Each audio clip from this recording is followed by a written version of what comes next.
Well, good morning and welcome everybody. Today is our pharmaceutical event, and we have the amazing Milton Davis here to lead us for the entire day. He's going to be with us from the introduction to the wrap up and our keynote. But the main star of the show today is you and your students. We are so excited for you to be here. I hope you guys are getting prepped because once Milton wraps up the introduction, it's going to be your turn to get designing. So I'm going to stop speaking and let Milton take it away for your introduction to pharmaceuticals.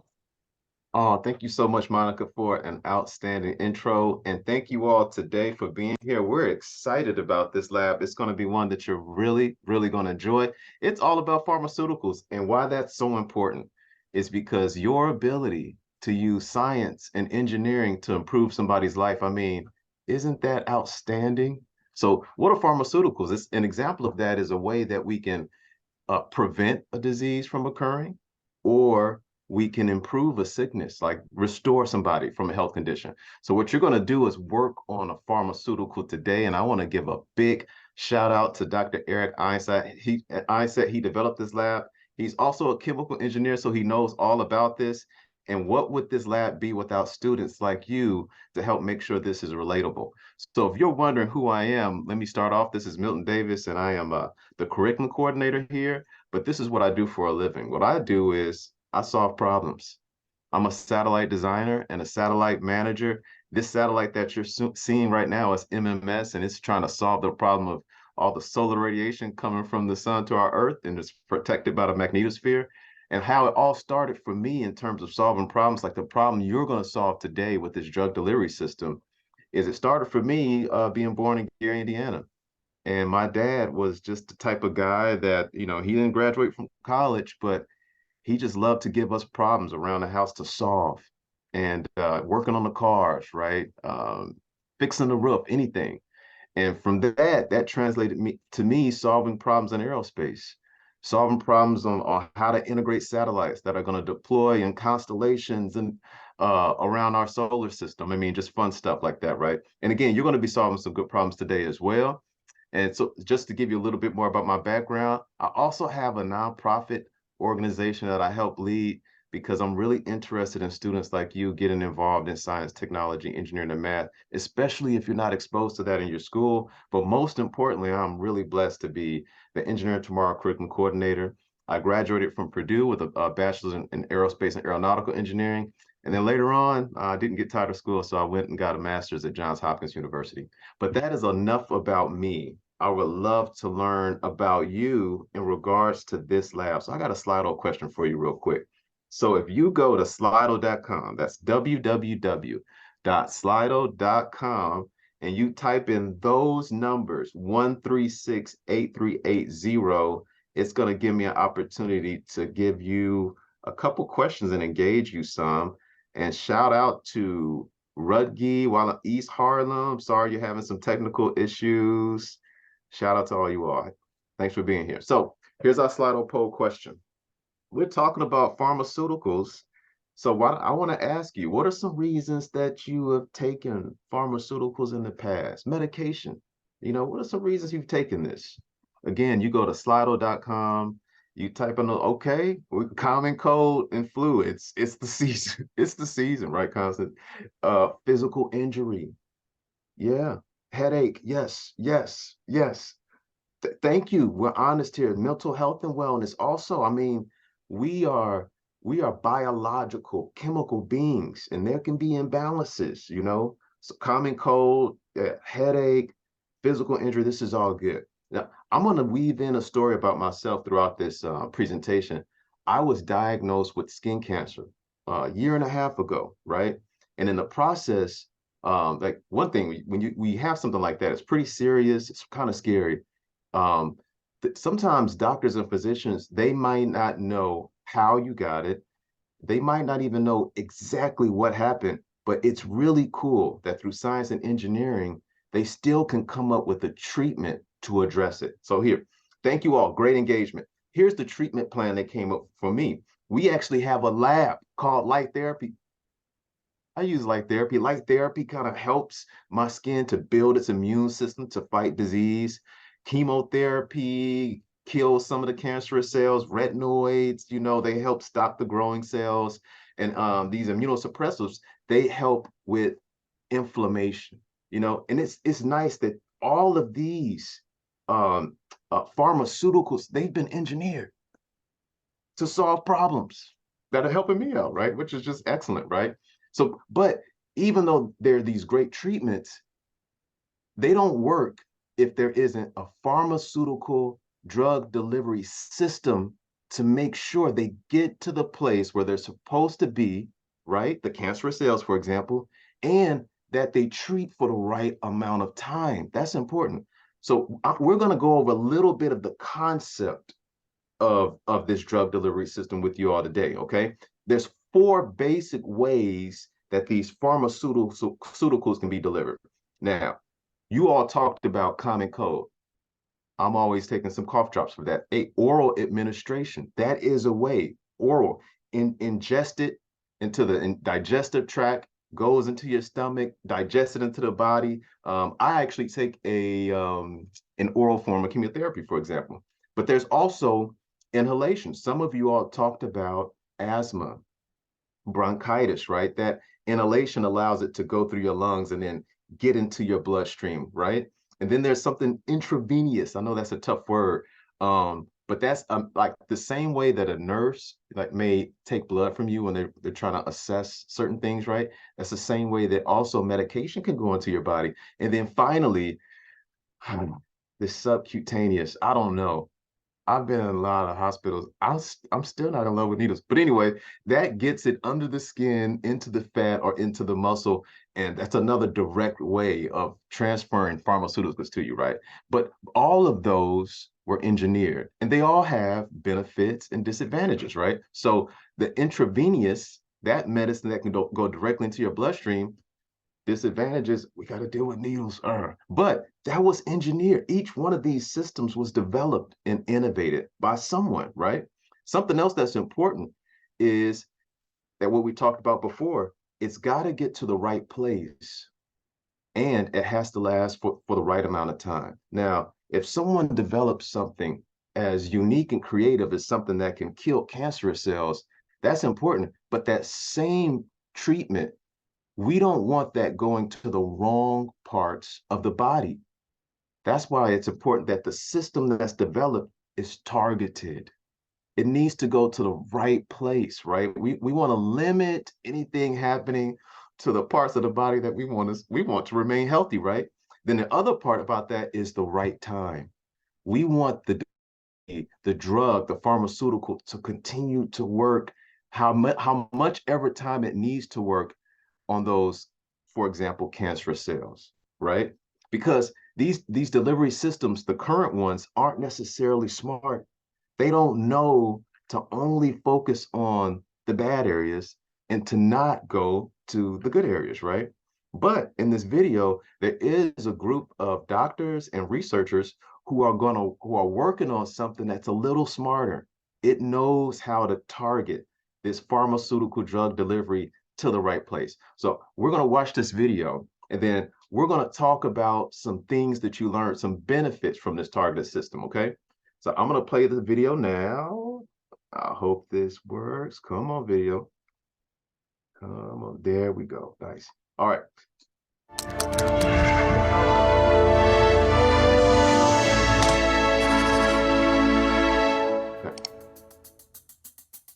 One of the major problems in injecting medication such as chemotherapy is that the medication affects the entire body and not only the sick cells, and side effects can be very severe. Innovative research is currently developing a cunning drug delivery system.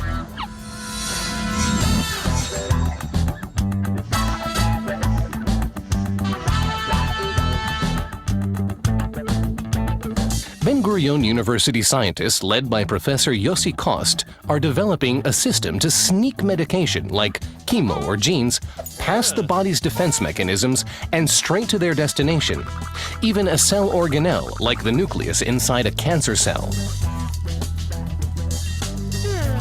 The scientists are working to create nanoparticles made of a special polymer and a medication that can distinguish between healthy cells and cancerous cells.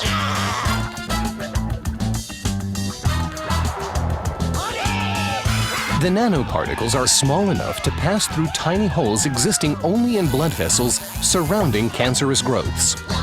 When the nanoparticles identify a sick cell by its external receptors, for example, they attach to the cell. But not all of the particles are able to penetrate the cell membrane. Here the researchers use ultrasound in an extraordinary way. They focus low-frequency ultrasound waves on the target spot to make a tiny and temporary opening that enables the particles to penetrate. Next, the particles need to get to the nucleus in order to release the medication. The smart polymer knows how to identify unique intracellular proteins that travel into the nucleus, and it hitches a ride on them. Once the particles reach their target, they need help releasing the medication from the polymer.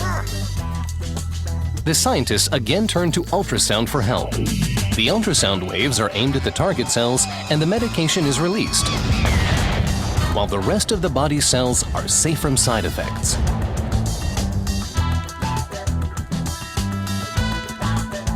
The research combines the use of ultrasound, nanoparticles that identify sick cells, and smart guidance to the target point, all in an effort to provide effective healing without harmful side effects.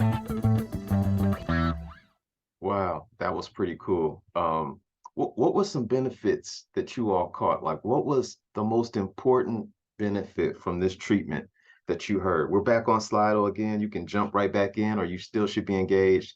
That number 13683. Yeah, it's a game changer. It sneaks past the body's defense mechanism. I mean, that's a game changer. The severe side effects, I mean, one reason why you see their hair is going away is because the treatment is also attacking a part of their body that it shouldn't have attacked, right? So that's, man, yeah, nanoparticles, that's a game changer. That's a game changer. Also, the fact that they were using ultrasound, which is a totally different technology, right? To help ensure that it can be released right at the right time. A totally different innovation is used as part of this pharmaceutical delivery system. It's unbelievable. And the way it happens, great engagement, you all. The way it happens is through diffusion. It's that treatment is diffused. It's diffusion through our bodies, right? So you know diffusion, like if you've ever seen someone spray some cologne, it goes from this liquid to this kind of spread out kind of, it diffuses, and that's how you get to smell it in the environment. Or a soda can, you know, that carbon dioxide kind of it diffuses out, you know, once you open the can. That's diffusion, and the same thing is happening in your body.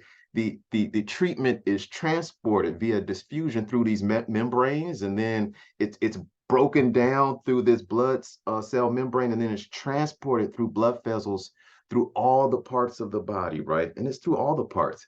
And there's some physics and math behind this. It's Fick's first law of diffusion, and basically what it says is all the way that it diffuses depends on the concentration. It depends on concentration. These particles start out in the middle, right? And then they kind of diffuse and build out. It's similar to if you put a tea bag into some hot water, and now slowly but surely that clear water starts to turn and diffuse, and you see it become all tea, right? And it's important because the more concentration you have at the beginning, the more of this treatment can flow to the places where you need it to flow. And that is all part of the chemistry of this. That's the chemical engineering connection. If you've seen this in water treatment, you've seen this in gas scrubbing, which is related to how we need to control air pollution. It also happens in biology, like we've talked about today. So what have you learned? Before we jump into the lab, what have you kind of learned? Why are pharmaceutical pills designed with different coatings and protective layers? Why do you think? You can type this in the chat. Like, why do you think these pharmaceutical pills then are designed with different coatings and protective layers? I'll give you a couple minutes. Maybe you can type it in the chat. Maybe you can have your teacher relay it in the chat, you know, Zoom chat. Why do you think? Why do you think? Yeah. Okay, I'm getting some private chat. All right. You can type in the main chat, but if you started to say, oh, this delivery, excellent. Teachers, get to those keyboards. Thank you, Monica. Monica, my hostess with the mostest. Thank you so much. Delivery, yeah, this is good. Someone in the background said time. That's an excellent answer. We talked about that, right? We want to keep whatever this treatment is controlled until we get to the final destination. Time is excellent. And that's what this is saying. Time. Good. Very nice. The way we do this, this drug delivery is two things. To help dissolve in the medicine. Excellent, Robin School. Robin School, man, you all are excellent. Help the time. Yes. And thank you for placing that in the chat with everyone. Great. So the reason it's important because we want to control how this drug, this pharmaceutical is released in the body. Oh, I love to protect and prevent the drug from being released too early or too late. Excellent. Yes. So we have this shell around it so that we are coating the treatment on the inside and it's not, just released randomly. But there's also a way that we can delay the release by having these coatings. So we make sure this is somewhat of a targeted system. We can delay it so it gets to the right place at the right time. Okay. Great engagement. And Plattsburgh said the medicine needs to be delivered to different parts. Excellent. It also helps us make sure it gets to different parts of the body. And that's what's really cool about this approach. The approach you're going to use in this lab.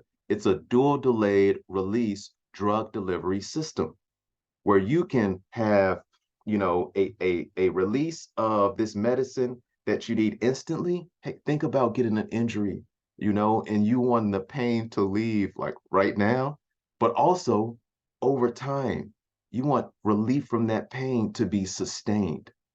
And you can design the drug delivery, the pharmaceutical drug delivery system in a way where you get multiple doses and you get multiple sustained doses. Now, a good example for me is sometimes I have trouble sleeping, big time. And melatonin, I used to take melatonin, which is like, somewhat of a natural remedy. The melatonin would help me go to sleep, but then in the middle of the night, I wake up and I'm up for the rest of the night. But then they develop that DDR in melatonin where you get this immediate release, right? But then over time, you also get a release so that I can stay asleep, 8 or 9 hours and hopefully get up with enough energy to engage with you all today. And another example of a DDR system could be an acid reflux. That's another example that we're highlighting here, where the pill is able to pass through the stomach without dissolving before it reaches the actual intestine, the site that we want to engage. All right. So we've talked about a lot of the science, the design, the theories behind it. Hey, let's get to building. And we have the perfect building plan for you. It's called the engineering design process. Imagine this now. You are the chemical engineer, and you get to develop a drug delivery system to treat someone's concern or issue. And you're going to do this by starting by focusing on the client, right? First of all, there's no engineering design if there's no problem to solve. The client has brought you a problem and you're going to do some learning, some research. Hey, what is the exact nature of the issue, right? You're going to develop and design a system. Maybe it's a dual delay system to make sure that it targets the right area for the right amount of time. And then after you come up with a design, hopefully you design it on paper. It's better on paper first, because then when you build it, you build something that you don't have to keep building over and over again. You're going to build the best product, and then you're going to test it. And you're going to test, we've given you enough materials where you can test this multiple times, right? And then finally, when you think you have a good solution, it's time to treat the patient, it's time to deploy it.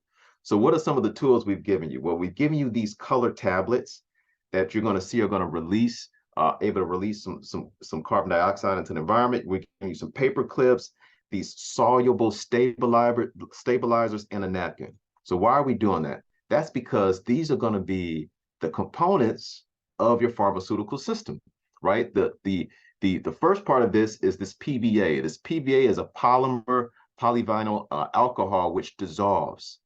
This is a key component of the system because the way you use this PVA allows you to control the time by which you can the tablets will be released, right? They will, what was our word? Diffusion, right? diffusion. It's going to control that, how they dissolve, right? So that's very important with this design. So here's our overview and a recap again. You're going to start by defining the problem. Our problem is, how do we develop a pharmaceutical drug delivery system that will have a dual delay, that is going to give our patient a good amount of relief in 3 stages, within 5 seconds, then a second goal within 30 seconds, and then after that, sustained after that 30 seconds. That's our goal. Then you'll design the solution again and again. It is nothing wrong with drawing it out on paper. It's nothing wrong with talking amongst your team and becoming creative by the diversity of your different thoughts and opinions, right? Everything the team brings to the table. Then you'll build a prototype, you'll test it. The best solutions come from failure. So keep failing fast. And then finally, you release that prototype once it's something that you think is really going to work. Now, I've said a lot, but you probably want to see it. So let me show you a video of kind of how this works.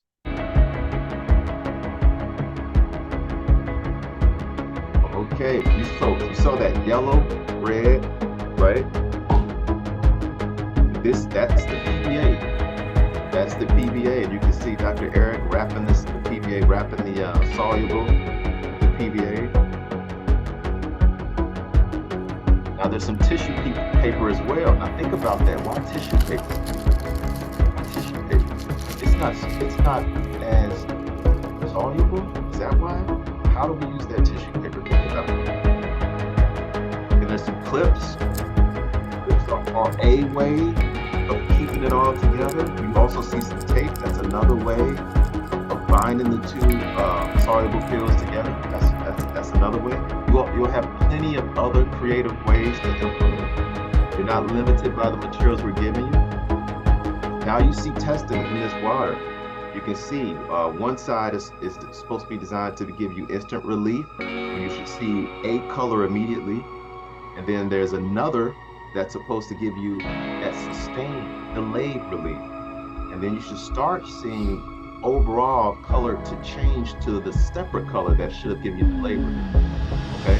Now you see that first one is completely dissolved. All the water is yellow. Now the red is starting to release much later. All right, and then after 5 minutes, you see the solutions with both of them. They come to one solution. All right, this is your goal. Now, that looks simple, but once you try it, it's tougher than you thought. So as you're doing this, make sure you are documenting. This is going to be important. Make sure that you are documenting this design, okay? The documentation, as you write this down, is going to show, is the solution actually working? So first time, we have the first goal, coding 1, coding 2, what materials did you use? How many layers did you use? Because it would be unfortunate for this first time around for you to absolutely nail it and then you can't reproduce it. So you're going to document that to make sure that what you tried, you can reproduce for the patient, for the goal of the patient. So then you may have after that, you may have another coding, another approach that your team may use also for coding this tablet. And what we're showing here, this is just showing an example of the actual results that you would have from the table on this page. So now you have tablet 1, which is yellow, tablet 2, which is red, and then you can see, hey, what were the type of results? Yellow begins releasing, then yellow with red begins to release, and then finally, both of them have dissolved, okay? All right, now we're just showing you some photos as well. This is what you should start to see with your solution. About 15 seconds, it's starting to release, and in 50 seconds, the yellow implementation is completely released. And then after 5 minutes, both solutions now have formed into almost a single color, which means they both have dissolved. And finally, you'll analyze the results. So what you'll notice throughout this process is maybe you tried it the first time and they both dissolved immediately. And you're wondering, man, like what happened? Document that, right? Then the next time, maybe they both released, but they didn't release until after a couple minutes. Document that. And then document as well, what ideas do we have to improve it? Until you finally come with a solution that you see meets the goals, okay? So, and then money is important as well. Now, why are we having you document the cost? I'm going to put that out there to the group. I'm going to ask you, why is cost important for this design solution? What do you think, Plattsburgh, EHSA? Well, since you're out there, why is cost important? Who else do we have out there? Let me see. Duval is out there, Robinson School, Mount St. Michael. Why is cost volume? Thank you. Volume's important. That's right. Don't be shy. Thank you, Monica. Thank you, Constance. Volume. Constance just gave you a great clue. So people can afford to buy it. You can come up with the greatest, most effective solution ever, but if no one can use it, it has to be affordable. There always in engineering has to be a balance between, how much it costs and how efficient it is. And if it can be at a 95% efficiency and still give relief, that's great. But if it's at 100% efficiency and effectiveness and no one can afford it, then no one will use it. Great answers. Great answers. Thank you, David. Thank you, EHSA. Thank you, AMSU, affordability, equal access. I love it. Accessibility. I love it. Thank you, Plattsburgh. Excellent. Okay. So we have an optional extension as well, and I'll just go over this briefly. It's a process using the biological drug processing and cell fermentation. And basically, we're introducing this to you because if you signed up for this lab today, it gives you the opportunity to not just participate in this lab, the pharmaceutical drug delivery system, but we have an extension for you that we can send you some additional materials and you can complete. And basically, this biomanufacturing process, what we're doing is we're going to give you a few materials like Ziploc bag and yeast. You're going to use fermentation, cornstarch and sugar and you'll place all these in different bags full of yeast. And what you'll see is how this fermentation process, how it happens and how we implement this in a drug delivery system. And I'm running a little over, but that's okay. Great engagement, great answers. I want to say this, we are so excited to get you all locked into this lab. I am going to hand this back over to Monica, our hostess with the mostest, to talk to you about the next steps. You all had great engagements, and I know these solutions that you're going to use are going to improve somebody's life. So let me see how I can stop sharing, and bam. All right. Thanks, Monica. Well, thank you so much, Milton. That was an amazing introduction. I hope you guys are all excited and ready to start on your design for this pharmaceutical challenge. And